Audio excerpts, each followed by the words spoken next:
In a land of fire and frost, two mighty dragons ruled opposite skies, one pure white, calm as snow, the other black as night, fierce and proud. For centuries, they feared and hated each other, believing the other was their greatest enemy. But one day, a small boy, full of heart and courage, stood between them. He didn't have fire or wings, only kindness. Slowly, the dragons began to trust, and for the first time in history, they became friends.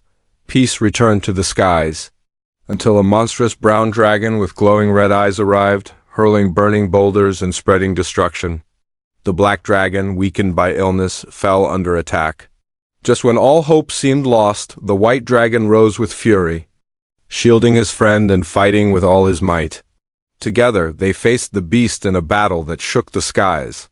And when it ended, fire turned to smoke, enemies turned to ash, and the two dragons, with the brave little boy beside them, soared into a new era of friendship, where fire no longer meant war, but warmth.